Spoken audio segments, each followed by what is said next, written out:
Je donne la parole à Madame Geneviève Gosselin pour présenter donc la rétrocession des terrains boulevard de l'Atlantique. Lors d'une séance du 4 octobre 2007, le conseil municipal avait autorisé la cession à titre gratuit de délaissés de terrains qui appartenaient à la commune et qui étaient situés à l'arrière de propriétés de 12 riverains du boulevard de l'Atlantique qui avaient souhaité l'acquisition de ces délaissés. La ville s'était aussitôt engagée à clôturer les contours de la propriété de la ville et la délimitation des propriétés étant, elle, restée à la charge des riverains. Avant de signer l'acte concerné, les futurs acquéreurs avaient souhaité la réalisation préalable de la clôture. Le financement du dossier de délimitation des contours de la propriété communale avait été reporté jusqu'en juin 2011 et en conséquence, il a été nécessaire de ressolliciter à nouveau les riverains qui souhaitaient l'acquisition à titre gratuit des terrains.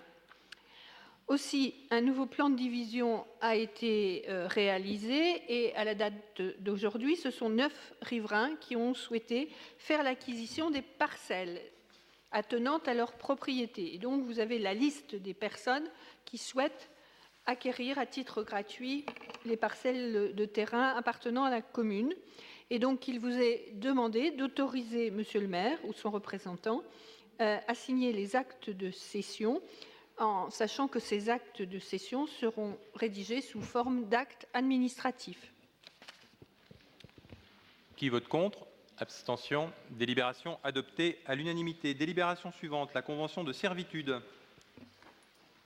Oui, c'est une convention entre ERDF et la ville dans le cadre de la démolition des bâtiments du bâtiment 25 de la rue d'Alsace. Le poste de transformateur de tension qui a été sur cette parcelle a dû être déplacé sur une autre parcelle propriété de la ville. Et donc, la société ERDF doit établir à demeure dans une bande de 0,40 mètres de large des canalisations sur une longueur de 12 mètres pour du câble de moyenne tension et 12 mètres de câble de basse tension, ainsi que tous les accessoires qui doivent permettre le raccordement au poste de transformateur.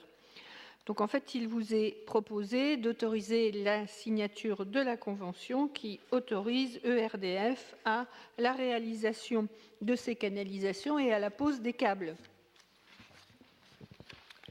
Qui vote contre? Abstention. Adopté à l'unanimité.